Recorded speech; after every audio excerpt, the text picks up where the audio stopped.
નમસ્કાર વિદ્યાર્થી મિત્રો, ફરી એકવાર આપણે ધોરણ 9 એનું ચેપ્ટર નંબર 6 માં મળ્યા છીએ. અગાઉ આપણે 1 થી 5 ચેપ્ટર જે છે એ મારી યુટ્યુબ ચેનલમાં મૂકી દીધેલા છે. ચેપ્ટર નંબર 6 માં વાત કરવાની છે 1945 પછીનું વિશ્વ. અહીંયા આપણને 1945 શું કામ લખેલું છે?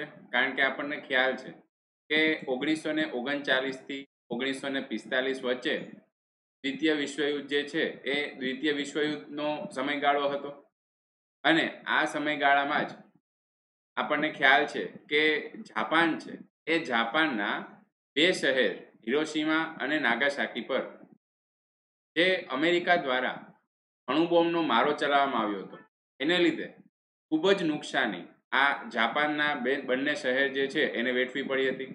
કેટલા લોકો જે લશ્કરમાં પણ જોડાયેલા ન હતા એવા કેટલા બધા લોકો જે છે એનું મૃત્યુ થયું હતું અને ખૂબ જ વધારે જાનમાલની નુકસાની થયેલી હતી. તો આ સમયગાળા દરમિયાન આપણે એમ કહી શકીએ કે જે પરિસ્થિતિ જે છે એ પરિસ્થિતિ ખૂબ જ ખરાબ હતી અને આપણે એમ કહી શકીએ કે ભય ઊભો કરે એવી હતી. કારણ કે અણુબોમ્બ જે છે એ અણુબોમ્બની એટલી તીવ્રતા એટલી તાકાત હતી કે એક આખા શહેર જે છે એ શહેરને નુકસાન પહોંચાડી શકે. તો અમેરિકા, રશિયા જેવા કેટલા દેશ હતા કે જેની પાસે આવા અણુબોમ્બ હતા, પણ આ સમય પછી વિશ્વયુદ્ધ જે છે એનો અંત આવે છે અને જાપાન છે, જર્મની છે, એ દ્વિતીય વિશ્વયુદ્ધ જે છે એના અંતમાં જે અન્ય રાષ્ટ્રો છે અમેરિકા, બ્રિટન, રશિયા વગેરે જેવા અન્ય રાષ્ટ્રો જે છે એની સાથે સંધિ કરી લે છે. તો સામાન્ય રીતે આપણે જોવા જઈએ કે પહેલું વિશ્વયુદ્ધ થયું હતું જે 1914 થી લઈને 1918ના સમયગાળા દરમિયાન હતું.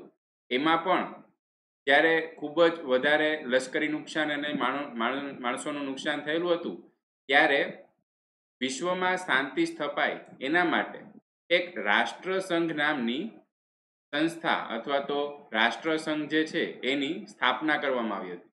અને એનું કાર્ય શું હતું? તો કે વિશ્વમાં શાંતિ જળવાય અને કોઈ બે દેશ વચ્ચે જો તકરાર હોય અથવા તો કોઈ મુદ્દા હોય છે તો એનું સામાન્ય રીતે સોલ્યુશન લઈ આવવાનું અને એનું નિરાકરણ લાવી અને બંને દેશ જે છે એની વચ્ચે સારા સંબંધ સ્થપાઈ રહે એવા કાર્ય કરવાનું આ સંસ્થાનું કામ હતું. પણ આ રાષ્ટ્રસંઘ સંસ્થા જે છે એ પોતે કેટલીક મર્યાદાઓને લીધે પોતે નિષ્ફળ જાય છે અને આપણને ખ્યાલ છે કે 1939માં બીજું વિશ્વયુદ્ધ ફાટી નીકળે છે. તો આ બીજું વિશ્વયુદ્ધ જે ફાટી નીકળે છે ત્યારબાદ પણ ફરી પાછી એક સંસ્થા સ્થપાય છે જેનું નામ શું છે? તો કે સંયુક્ત રાષ્ટ્રો. આપણે 8મા ધોરણમાં સંયુક્ત રાષ્ટ્રો વિશેની ખૂબ જ વધારે એવી માહિતી આપણને આવેલી છે. તો સંયુક્ત રાષ્ટ્ર નામની સંસ્થા સ્થપાય છે અને એનું કાર્ય પણ શું છે? તો કે વિશ્વના અન્ય દેશોમાં શાંતિ અને સલામતી જળવાઈ રહે. એ પછી પણ ઘણા એવા બનાવો બને છે કે વિશ્વને એવું લાગે છે કે ફરી પાછું ત્રીજું વિશ્વયુદ્ધ જે છે એ થઈ જશે. હાલ પણ આપણે ક્યારેક ને ક્યારેક એવું સાંભળતા હોય કે બે દેશ વચ્ચેના ઝઘડાને લીધે ફરી પાછું ક્યાંક ત્રીજું વિશ્વયુદ્ધ જે છે એ ફાટી ન નીકળે. તો એના માટે પણ આ સંયુક્ત રાષ્ટ્રો નામની સંસ્થા જે છે એ કાર્ય કરે છે અને એના દ્વારા કેટલાક પગલાં પણ લેવામાં આવે છે કે જેને લીધે આપણે એમ કહી શકીએ કે હાલ અત્યાર સુધી હજી ત્રીજું વિશ્વયુદ્ધ જે છે એની શરૂઆત થઈ નથી. તો સંયુક્ત રાષ્ટ્ર જે છે એનો ખતપત્ર અથવા તો એમાં કેવા મુસદ્દાઓ જે છે એ તૈયાર કરવામાં આવ્યા હતા. તો એમાં પહેલી વાત કરીએ આપણે આંતરરાષ્ટ્રીય શાંતિ અને સલામતી જળવાય તે માટેની સંસ્થા જે છે એની સ્થાપના કરવી.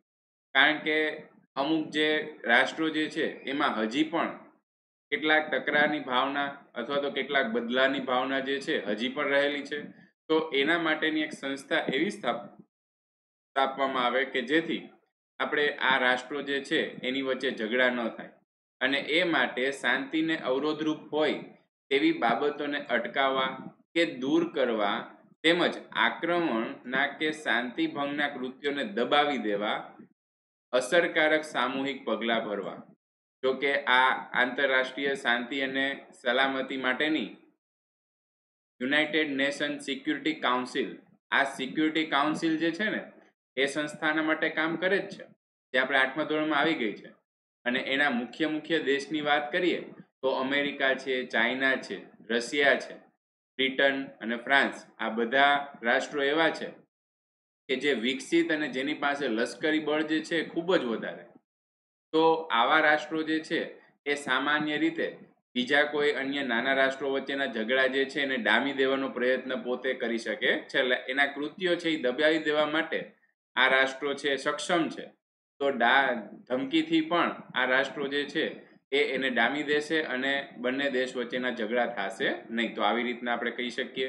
પછી આત્મનિર્ણય તથા સમાન હકના પાયા ઉપર રાષ્ટ્ર વચ્ચે મૈત્રીપૂર્વક સંબંધો વિકસાવવા અને વિશ્વ શાંતિ જાળવવા યોગ્ય પગલાં ભરવા. આ પણ આપણે એમ કહી શકીએ કે એક મુસદ્દો અથવા તો એક મુદ્દો છે એ સંયુક્ત રાષ્ટ્ર માટે કામ કરે છે. આર્થિક, સામાજિક, સાંસ્કૃતિક અને માનવતાવાદી સમસ્યાઓની નિરાકરણ લાવવા આંતરરાષ્ટ્રીય સહયોગ પ્રાપ્ત કરવો.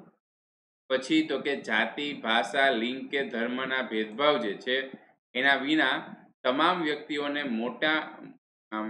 વ્યક્તિઓ માટેની મૂળભૂત સ્વતંત્રતાઓ કે માનવ અધિકારો પ્રત્યે આદર ભાવ ઉત્પન્ન કરવો. એટલે કે સામાન્ય રીતે જે ધર્મ, જાતિ, જ્ઞાતિના જે ઝઘડાઓ થતા હોય છે એ ઝઘડાને યોગ્ય ઉકેલ લાવી અને તેને ડામી દેવા અથવા તો આવા ઝઘડાઓ જે છે એ કોઈ આગળ જતા મૂળભૂત યુદ્ધનું કારણ ન બની જાય એના માટેના પ્રયત્નો પણ આ સંસ્થા દ્વારા કરવામાં આવે છે. સમાન ધ્યેયો સિદ્ધ કરવા માટે કામ કરી રહેલા જુદા જુદા રાષ્ટ્રોના કાર્યો વચ્ચે સંવાદિત લાવનાર કેન્દ્રીય સંસ્થા તરીકેનું કાર્ય કરે છે. એટલે કે દરેક રાષ્ટ્ર જે છે, ભારત જે છે એને પણ અમુક ધ્યેયો જે છે એ સિદ્ધ કરવાનું કહેલું છે. જેમ કે ગરીબીની નાબૂદી કરવી, પછી શિક્ષણનો પ્રચાર કરવો. તો આવા દરેક રાષ્ટ્રો જે છે એની જરૂરિયાત છે. શિક્ષણ જે છે આજે બધા દેશની જરૂરિયાત છે. ગરીબીને નાબૂદી કરવી. તો આવા બધા કાર્યોમાં પણ સમન્વય કરતું કાર્ય જે છે એ આપણે એમ કહી શકીએ કે સંયુક્ત રાષ્ટ્રો દ્વારા કરવામાં આવે છે. અહીંયા કીધેલું છે ઠંડુ યુદ્ધ. તો ઠંડુ યુદ્ધ, એના કારણો અને પરિણામ. અહીંયા ઠંડુ યુદ્ધ જે છે એનો સમયગાળો પણ આપ્યો છે આપણને 1945 થી લઈને 1962.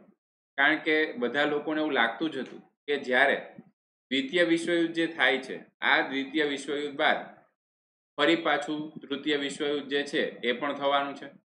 કારણ કે એ સમયગાળો એવો હતો કે અમેરિકા અને રશિયા એ ખૂબ જ આપણે એમ કહી શકીએ કે મહત્વના દેશ અથવા તો જેની પાસે શક્તિબળ, શસ્ત્રબળ બહુ જ વધારે હોય એવા બંને દેશ જે છે એ આપણે કહી શકીએ. તો આવા બંને દેશ વચ્ચે ક્યાંક ને ક્યાંક હજી પણ તકરારો જે છે એ ચાલુ જ હતી. તો લોકોને એવું લાગતું હતું કે ત્રીજું વિશ્વયુદ્ધ થશે, પણ એ ત્રીજું વિશ્વયુદ્ધ થતું નથી અને અમુક સમયમાં આ આપણે એમ કહી શકીએ કે સ્થિતિ જે છે એ થાળે પડી જાય છે. તો બીજા વિશ્વયુદ્ધનું મહત્વનું પરિણામ એ આવ્યું કે ઇંગ્લેન્ડ અને ફ્રાન્સ, હવે આપણે 8મા ધોરણમાં પણ આવી ગયેલું છે કે ઇંગ્લેન્ડ અને ફ્રાન્સ જે છે એ બંને દેશ એવા છે કે જે પોતે અલગ અલગ કેટલા બધા દેશો ઉપર રાજ કરતા હતા. જેમ ઇંગ્લેન્ડ જે છે એ ભારત, અત્યારનું પાકિસ્તાન, પછી ચીન વગેરે જેવા દેશોમાં પોતે શાસન જમાવીને બેઠા હતા. એવી રીતે ફ્રાન્સ પણ બીજા કેટલા બધા દેશમાં પોતાનું શાસન જમાવીને બેઠા હતા. તો આપણે એમ કહી શકીએ કે આ બંને દેશ જે છે એ બીજા દેશ ઉપર શાસન કરતા હોય તો તે પોતે મહાસત્તા તરીકે પણ ઓળખાવી શકાય. તો બીજું વિશ્વયુદ્ધ જ્યારે થાય છે ત્યારે ઇંગ્લેન્ડ અને ફ્રાન્સ જેવી મહાસત્તાઓ જે છે એ વિશ્વની નેતાગીરી અમેરિકા અને રશિયાએ લઈ લીધી. એટલે કે અમેરિકા અને રશિયા પોતે આ ફ્રાન્સ અને ઇંગ્લેન્ડની જગ્યાએ મહાસત્તા તરીકે આવી જાય છે. યુદ્ધમાં ઇંગ્લેન્ડ, ફ્રાન્સ, રશિયા, અમેરિકા એક સાથે રહ્યા, પરંતુ યુદ્ધ પૂરું થયા પછી રશિયાની શાસન પદ્ધતિની વિચારસરણી ભિન્ન હોવાને કારણે અમેરિકા અને ઇંગ્લેન્ડ રશિયાથી અલગ પડી જાય છે. એટલે કે જેની શાસન નીતિ જે છે એ શાસન નીતિમાં એમાં ભેદભાવ હતો. એટલે કે અમેરિકાની શાસન નીતિ જે છે અમુકમાં સામ્યવાદ હોય છે, અમુકમાં રાજાશાહી હોય છે. આપણે જો કે એની પણ ચર્ચા અગાઉ આવેલી છે, હાલ આપણે વધારે એના વિશે ચર્ચા કરતા નથી. તો એમાં આપણે કહી શકીએ કે અલગ અલગ શાસન નીતિને લીધે આપણે આ જે ઇંગ્લેન્ડ અને અમેરિકા છે એની વિચારસરણીથી રશિયા પોતે અલગ પડી જાય છે અને આપણે એમ કહી શકીએ કે પોતે અલગ રાષ્ટ્ર તરીકે પોતે જાહેરાત કરે છે. તો અલગ રાષ્ટ્ર તરીકે એટલે કે એ પોતેની આ જે જીતેલા રાષ્ટ્રો હતા એમાંથી તે પોતે અલગ થઈ જાય છે. યુદ્ધ પછીના સમયમાં આ બંને મહાસત્તાઓ વિશ્વની રાજકારણના કેન્દ્રમાં રહીને પોતાનું વર્ચસ્વ છે એ વધારવાના પ્રયત્ન કરે છે. અહીં આપણે એમ કહી શકીએ કે દ્વિતીય વિશ્વયુદ્ધ બાદ બધાને ખ્યાલ આવી ગયો હતો કે જેની પાસે લશ્કરી સહાય વધારે હશે એ જ રાષ્ટ્ર જે છે એ આખા વિશ્વ ઉપર રાજ કરશે. કારણ કે આવા જે શસ્ત્રો છે, અણુ બોમ્બ, પરમાણુ બોમ્બ જેવા શસ્ત્રો છે, એ જેની પાસે વધારે હશે એ પોતે બીજા કોઈ પણ દેશ ઉપર ગમે ત્યારે હુકુમત જમાવી શકશે. તો આવી રીતે લોકો જે છે, આવી રીતે જે દેશ જે છે એ પોતે પોતાના શસ્ત્ર સરંજામ જે છે એ વધારવામાં લાગી ગયા. તો આ ગાળા દરમિયાન વિશ્વ બે સત્તા જૂથો અને લશ્કરી જૂથોમાં વેચાઈ ગયું. સત્તાનું બે ધ્રુવ અમેરિકા અને રશિયા જે આપણે કીધું એ પોતે શું કરે છે તો કે અલગ અલગ દેશોને પોતાની સાથે ઝડપથી જોડવાનો પ્રયત્ન કરે છે. અમેરિકા જે છે એ પણ અમુક અમુક દેશને કહેશે કે તમે અમારી સાથે જોડાઈ જાઓ તો ભવિષ્યમાં જ્યારે તમારા ઉપર ક્યાંય પણ હુમલો થાય તો અમે તમારી મદદ કરશું. એવી રીતે અમેરિકા પોતે પણ અલગ અલગ દેશને જોડવાનો પ્રયત્ન કરે છે. સાથે સાથે રશિયા પણ આ રીતે પ્રયત્ન કરે છે. તો રશિયામાં કેન્દ્રીયકરણ થયું એટલે કે આ સમયગાળાને દ્વિધ્રુવી વિશ્વ વ્યવસ્થા ગાળા તરીકે ઓળખવામાં. વિશ્વયુદ્ધ પછી આ બે મહાસત્તાઓ વચ્ચે સંબંધ જે છે એ સુમેળભર્યા ન રહ્યા. મેં તમને કીધું એ પ્રમાણે કે બંને જૂથ વચ્ચે ખેંચતાણ અને અલગ અલગ દેશો સાથેની સંધિ કરી અને અલગ અલગ દેશોને પોતાની સાથે જોડવાના પ્રયત્નો જે છે એને જ એક પ્રકારે ઠંડા યુદ્ધ જે છે એના કારણમાં પરિણમ્યું હતું.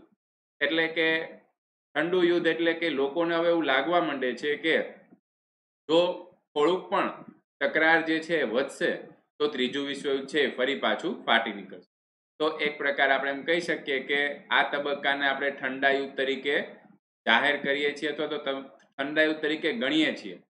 આ ત્રીજું વિશ્વયુદ્ધ જે છે થતું નથી, પણ તકરારો જે છે એ ખેંચતાણ અને તંગદિલી પરિસ્થિતિ જે છે એ વધતી જાય છે. બીજા વિશ્વયુદ્ધ જે છે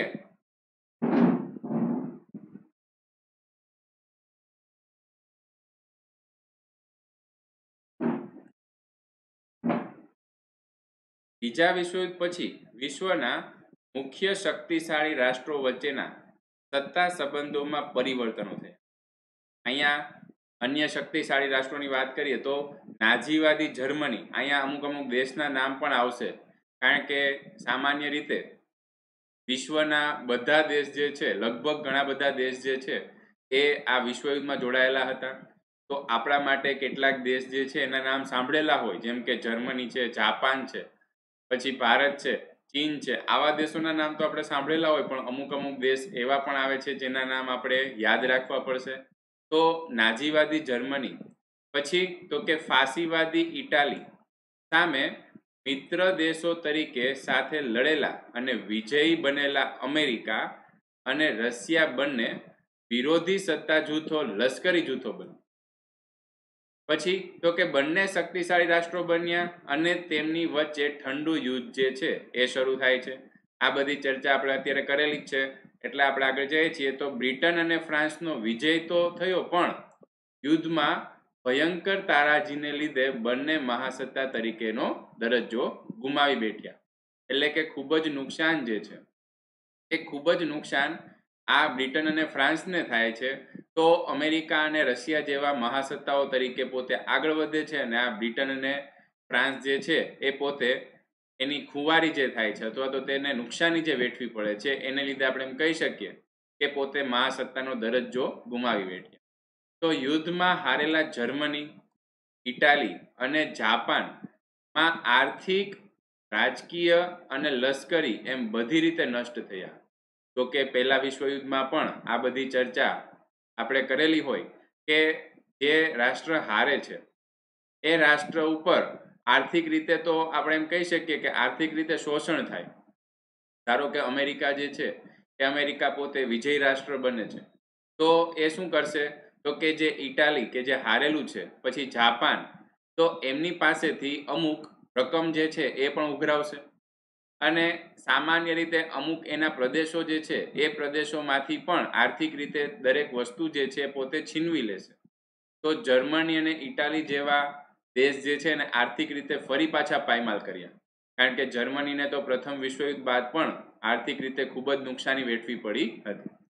યુદ્ધના પાછળના તબક્કા દરમિયાન સોવિયત યુનિયન, જો અહીંયા આપણે એક વસ્તુ યાદ રાખવાનું છે, રશિયા ત્યારે અસ્તિત્વ ધરાવતું ન હતું. રશિયા જે છે એક અલગ અલગ ઘણા બધા દેશોનું એક સંગઠન હતું, એટલે એ સંગઠન છે એ જ સોવિયત યુનિયન તરીકે ઓળખાય છે. તો સોવિયત યુનિયન જે છે પછી આગળ જતા એમાં કઝાકિસ્તાન ને એવા બધા દેશો જે છે અલગ પડે છે. તો ત્યારના સમયનું સોવિયત યુનિયન એટલે આપણે જે રશિયાને ઓળખીએ છીએ એ જર્મનીના પૂર્વ ભાગ ઉપરાંત અન્ય યુરોપના દેશો જેવા કે Austria, Albania, Hungary, Yugoslavia, Czechoslovakia, Poland, Rumania, Bulgaria, Baltic રાજ્યો ઉપર લશ્કરી કબજો મેળવ્યો. એટલે કે જે રશિયા જે છે એ જર્મની ઉપર તો કબજો મેળવે જ છે, સાથે સાથે આવા ઘણા બધા રાષ્ટ્રો જે છે એના ઉપર પોતે લશ્કરી કબજો મેળવે છે. આ દેશોમાં સામ્યવાદી પક્ષોને સત્તા સોંપી. અહીંયા રાજાશાહી અને સામ્યવાદી બંને વિચારસરણી જે છે એ અલગ અલગ છે. તો રશિયા જે છે એ સામ્યવાદી નીતિ પોતે અપનાવતા હતા. તો સામ્યવાદી પક્ષોને સત્તા સોંપી, જેથી તેમના પર રશિયા જે છે એનું વર્ચસ્વ રહ્યું.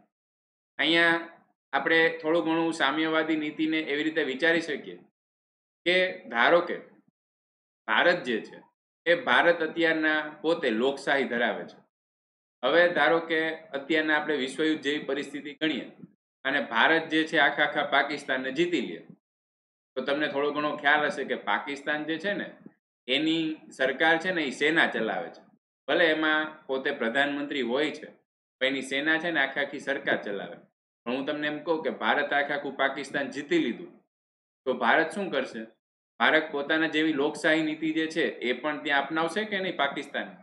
તો સેમ એના જેવી જ વસ્તુ છે કે રશિયાએ આ બધા દેશો જીતી લીધા અને સામ્યવાદી નીતિ જે છે એ આવા બધા રાષ્ટ્રોને અપનાવવાનું કહ્યું, એટલે કે રશિયાનું તેમાં વર્ચસ્વ રહે. આ ગાળા દરમિયાન રશિયાએ અણુ અખતરો 1949, કારણ કે અમેરિકા જે છે એને તો પોતાની અણુ બોમ્બની શક્તિ જે છે બતાવી દીધી હતી, પણ રશિયા જે છે એ રશિયાએ પણ આ પોતે કોઈ દેશમાં પોતે અખતરો નથી કર્યો, પણ પોતાના જ રાષ્ટ્રમાં પોતે આ અણુ અખતરો એટલે કે અણુબોમ્બનો ધડાકો જે છે એને કરેલો હતો. એ એકમાત્ર અણુબોમ્બ ધરાવતી અમેરિકાની પ્રભુત્વવાળી સંસ્થા જે છે એને પણ તેને પડકારી. પશ્ચિમ યુરોપના જે દેશોને બ્રિટિશ અમેરિકી દળોએ મુક્ત કર્યા હતા તે ધીરે ધીરે લોકશાહી શાસન પ્રથા સ્થપાય. એટલે કે યુરોપના જે પશ્ચિમ બાજુના દેશો છે, ભારતને ચીન ને બધું પૂર્વ બાજુ આવે છે, યુરોપના પશ્ચિમ બાજુના દેશોની વાત કરેલી છે.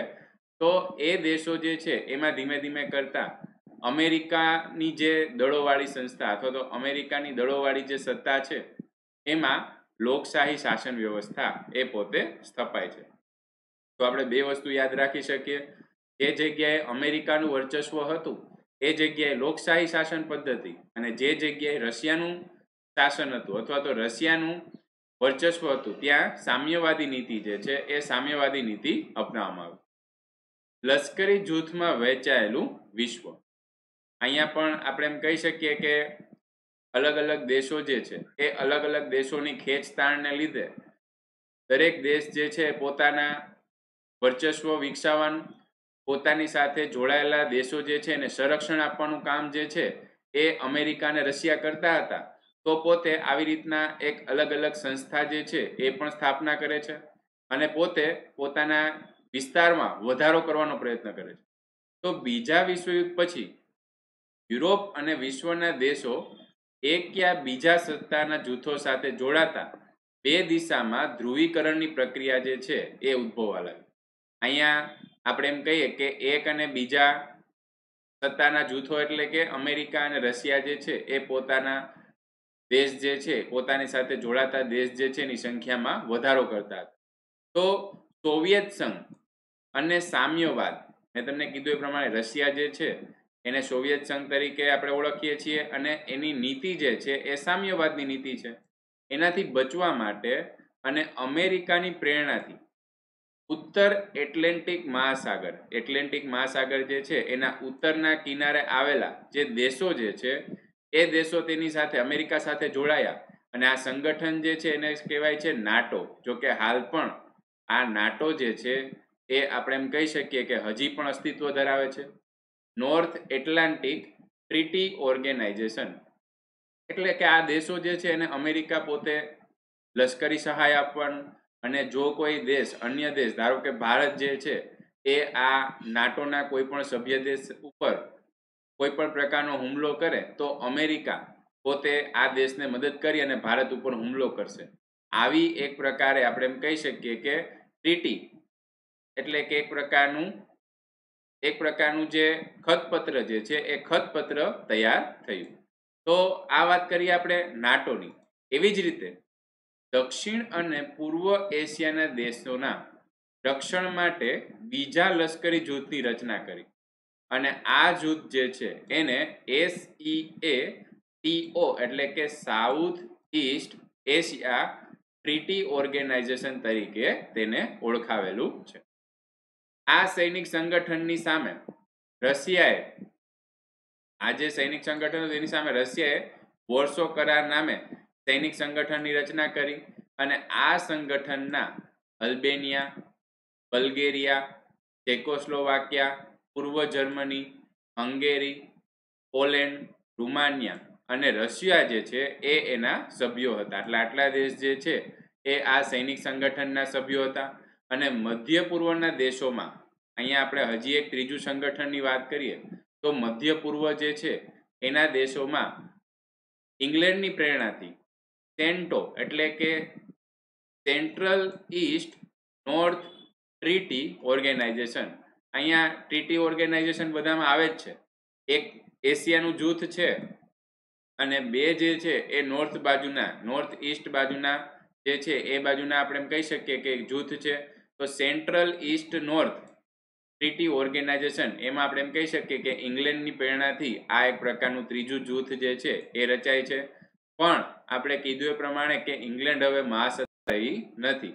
તો ઈરાકમાં જે ક્રાંતિ થાય છે એને લીધે આ જૂથ જે છે એ અલગ થાય છે અને પાછળથી આ આખા જૂથની નેતાગીરી છે એ નેતાગીરી કોણ લઈ લે છે? અમેરિકા લઈ લે છે. તો સામાન્ય રીતે આપણે એમ કહી શકીએ કે મુખ્ય બે દેશ વચ્ચે જ આખું વિશ્વ જે છે વહેંચાયેલું હતું. એક આવે છે લોકશાહી નીતિ ધરાવતું અમેરિકા અને એક આવે છે સામ્યવાદી નીતિ ધરાવતું રશિયા. અને સામાન્ય રીતે આપણે એમ કહી શકીએ કે આ જે દેશ જે છે એ દેશ પોતે પોતાનું લશ્કરી બળ અથવા તો પોતાની સાથે જોડાયેલા દેશો વધારવા માટે પોતે ખેંચતાણ સતત કરતા હતા અને એને જ આપણે ઠંડા વિશ્વયુદ્ધ તરીકે અથવા તો ઠંડુ યુદ્ધ તરીકે પણ આપણે ઓળખી શકીએ. ત્યારબાદ આવે છે શસ્ત્રીકરણ, નિશસ્ત્રીકરણ અને પરમાણુ શસ્ત્રોનું સર્જન અને તેનો ઉપયોગ. અહીંયા તમને જોતા જ ખ્યાલ આવી જાય કે શસ્ત્રીકરણ એટલે શું? તો કે શસ્ત્રીકરણ એટલે કે ધીમે ધીમે કરતા કોઈ પણ દેશ જે છે એ પોતાના શસ્ત્ર સરંજામ જે છે એમાં વધારો કરતા જાય. તો વધારો કરતા જાય તો શું થશે? તો કે તે દેશ જે છે એ પોતે બળવાન બનશે. જો કે આનું એક કારણ આપણે એવું પણ કહી શકીએ કે જો દેશ જે છે પોતે પોતાના શસ્ત્ર પાછળ બહુ વધારે ખર્ચો કરશે તો આર્થિક રીતે, એટલે કે લોકોને જે ખોરાક પહોંચાડવાનો છે, લોકોની જે ગરીબ લોકોની મદદ કરવાની છે, એમાં પણ તેને નુકસાન વેઠવું પડે. તો શસ્ત્રીકરણ જે છે એ કોઈ દેશના સંરક્ષણ માટે સારી બાબત કહેવાય, પણ લોકોને જે આર્થિક રીતે સહાય કરવાની છે એમાં એ બહુ જ ખરાબ બાબત કહી શકાય. પછી નિશસ્ત્રીકરણ એટલે શું? તો કે શસ્ત્રો છે એને ઘટાડવા. આવી જરૂરિયાત શું કામ એને પડે છે? હું તમને એમ કહું કે ધારો કે ભારત અને પાકિસ્તાન બંને પાસે અણુબોમ્બની સંખ્યા એટલી બધી વધી જાય કે બંને દેશ જે છે એ પોતે એવી રીતે કહેવા લાગે કે અમે તમારા ઉપર અણુબોમ્બનો મારો ચલાવીને હમણાં તમારો દેશ જે છે એનું નામો નિશાન મિટાવી દેશું. તો શું થાય? તો કે બંને દેશો વચ્ચે તંગદિલી ભર્યો માહોલ રહે. પણ જો આ બંને દેશો પોતે નક્કી કરી અને દરેક અણુબોમ્બ જે છે એનો નાશ કરી નાખે તો શું થાય કે બંને દેશો વચ્ચે મિત્રતાપૂર્વકના સંબંધ રહે. તો આ જ વસ્તુ કહેવાય છે નિશસ્ત્રીકરણ, એટલે કે તમે શસ્ત્રો છે એનો નાશ કરી નાખો અથવા તો શસ્ત્રોનું ઉત્પાદન બંધ કરી દો. પછી આવે છે પરમાણુ શસ્ત્રોનું સર્જન. તો કે આના વિશે થોડી ઘણી ચર્ચા તો કરી કે પરમાણુ શસ્ત્રો જે છે એ હવે દરેક દેશ જે છે એને ખ્યાલ આવી ગયો હતો કે માત્ર બંદૂક કે તોપથી કામ નહીં ચાલે, અથવા તો પ્લેન દ્વારા અલગ અલગ મિસાઇલ છોડવામાં આવે છે એનાથી પણ કામ નહીં ચાલે. જો પરમાણુ શસ્ત્ર જે છે એ જે દેશ પાસે વધારે હશે એ દેશ જે છે એ પોતે વધારે શક્તિશાળી બનશે. તો પરમાણુ શસ્ત્રો જે છે એનું પણ સર્જન જે છે એ સમયગાળામાં થતું હતું અને તેનો ઉપયોગ. ઠંડા યુદ્ધ દરમિયાન સમગ્ર વિશ્વ પર પ્રભુત્વ જમાવવા માટે બંને મહાસત્તાઓ વચ્ચે ઉગ્ર સ્પર્ધા થઈ અને સશસ્ત્ર સ્પર્ધા તથા શસ્ત્રોના ઉત્પાદન વધારવાની હરીફાઈ થઈ. જો કે આપણે હમણાં કીધું એ પ્રમાણે કે બંને દેશ જે છે પોતે શસ્ત્રો વધારવા માટેના પ્રયત્ન જે છે કરવા લાગે છે. અમેરિકાએ હિરોશીમા અને નાગાસાકી ઉપર અણુબોમ્બ ફેંકી પોતાની સર્વોપરિતા બતાવી દીધી હતી. એ પછીના 4 જ વર્ષમાં સોવિયત યુનિયન એટલે કે જે રશિયા જે છે એણે અણુ અખતરો કરી અને પોતાની સર્વોપરિતા પણ સિદ્ધ કરી. એટલે કે દરેક દેશ એવું સાબિત કરવા માંગે છે કે પોતાની પાસે શસ્ત્રો જે છે એ ખૂબ જ વધારે છે. એટલે અમેરિકા ધારો કે રશિયા ઉપર જો યુદ્ધ કરવા માંગતું હોય તો પણ એ 2 વખત પહેલા વિચારશે કે ભાઈ આ લોકો પાસે પણ આટલા શસ્ત્રો છે તો આપણે એની સાથે યુદ્ધ કરવું જોઈએ નહીં. અમેરિકાની દક્ષિણ પશ્ચિમે આવેલી સામ્યવાદી શાસન પ્રથા ધરાવતા ક્યુબાની નાકાબંધી, થોડા ઘણા દેશના નામ, થોડી ઘણી આપણે એમ કહી શકીએ ઘટનાઓ જે છે એ પણ આમાં આવે છે.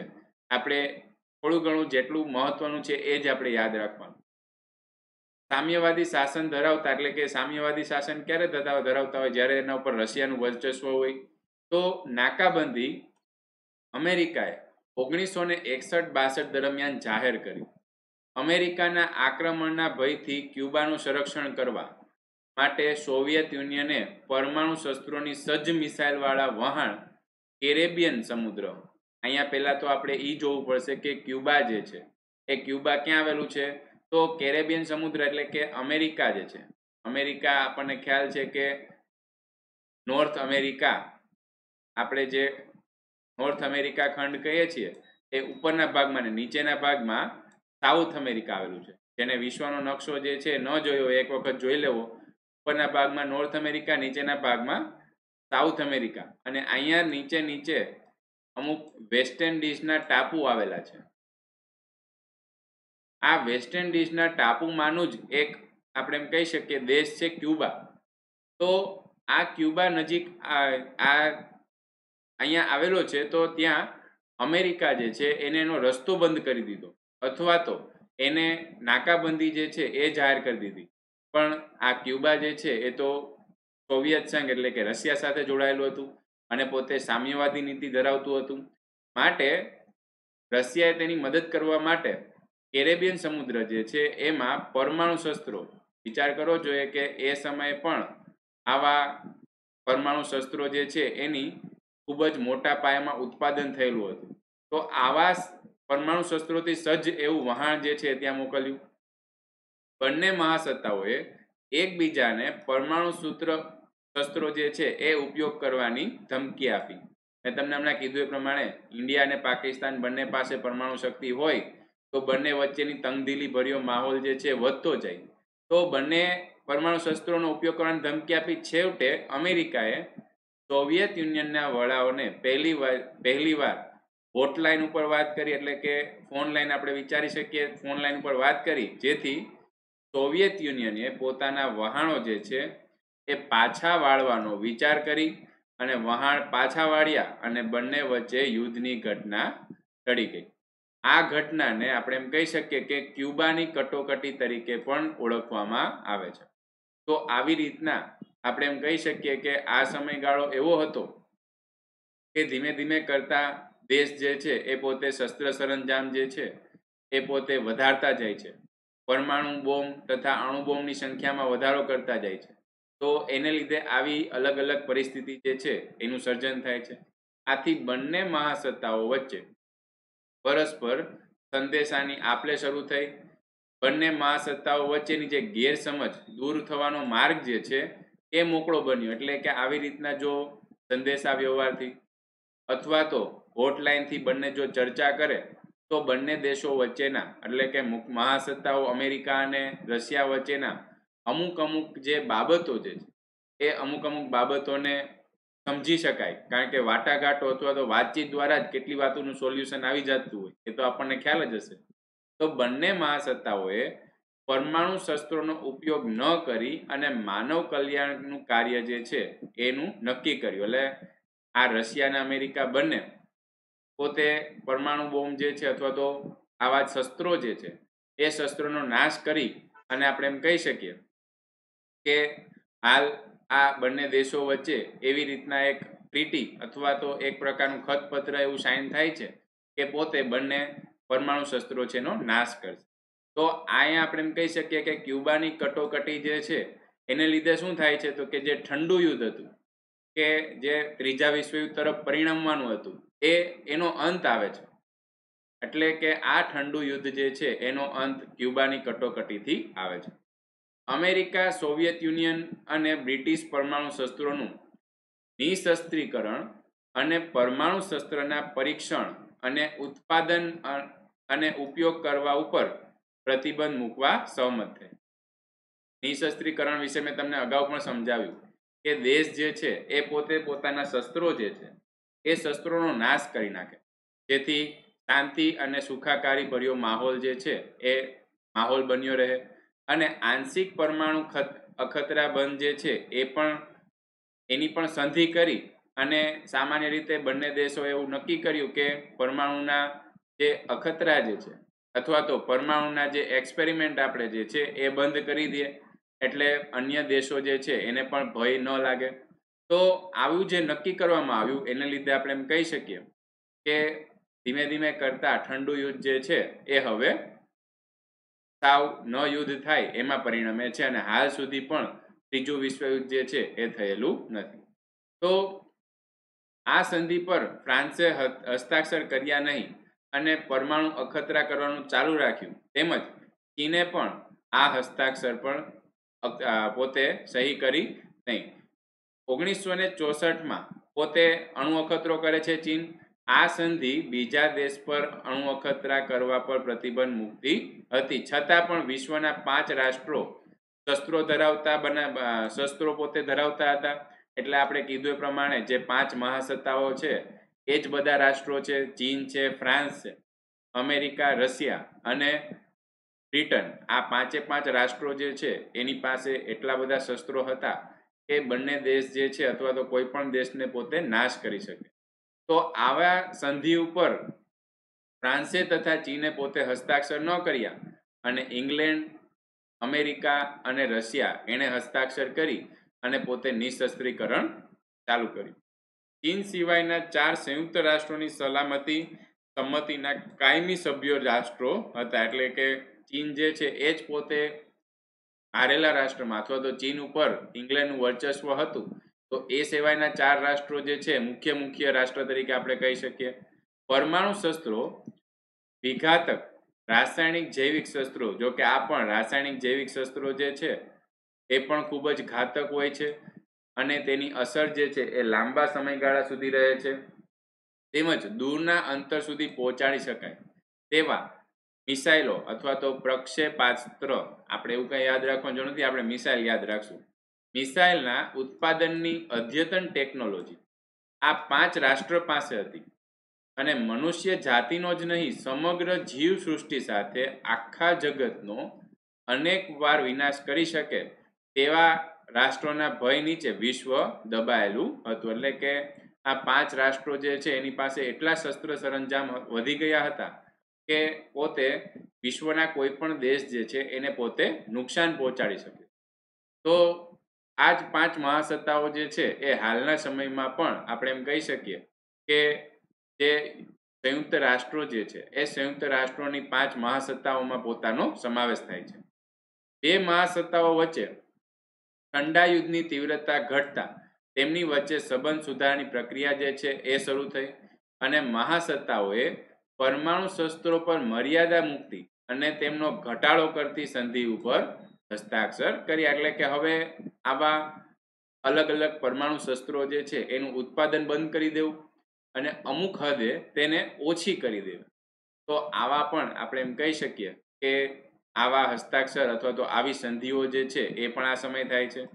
ભારત આ સંધિને આવકારી છે, પણ તે હંમેશા નિશસ્ત્રીકરણના હિમાયતી છે. એટલે કે ભારત પોતે એવું જ કહે છે કે જેટલા પણ શસ્ત્રોનું ઉત્પાદન થયેલું છે, હવે તો જો કે ભારત પણ આમાં ઝંપલાવે છે ને અલગ અલગ મિસાઇલનું ઉત્પાદન પોતે તો કરે જ છે અને રશિયા અને અમેરિકા જેવા દેશમાંથી પણ પોતે મંગાવે છે. તો નિશસ્ત્રીકરણના હિમાયતી આ સમયે ભારત હતા, પણ સમય જેમ જેમ પસાર થાય છે તેમ તેમ દરેક દેશ પોતાના શસ્ત્રમાં હજી પણ વધારો કરે છે. તો હાલ તો ભારત પણ પોતે શસ્ત્રીકરણ તરફ આગળ વધે છે. જ્યાં સુધી પરમાણુ શસ્ત્રોનું સંપૂર્ણ નિશસ્ત્રીકરણ નહીં થાય ત્યાં સુધી વિશ્વ પરમાણુ શસ્ત્રોના જોખમથી મુક્ત બની શકશે નહીં, એવું ભારત જે છે એ ભારત વિચારતું હતું. તો આ વાત કરીએ આપણે કે નિશસ્ત્રીકરણ અને પરમાણુનું સર્જન અને તેનો ઉપયોગ જે છે એ કેવી રીતના આ સમયગાળા દરમિયાન થયો હતો. હાલ આપણે આટલું રાખીએ છીએ. આગળના લેક્ચરમાં આપણે આ ચેપ્ટરમાં આગળ વધશું. આભાર.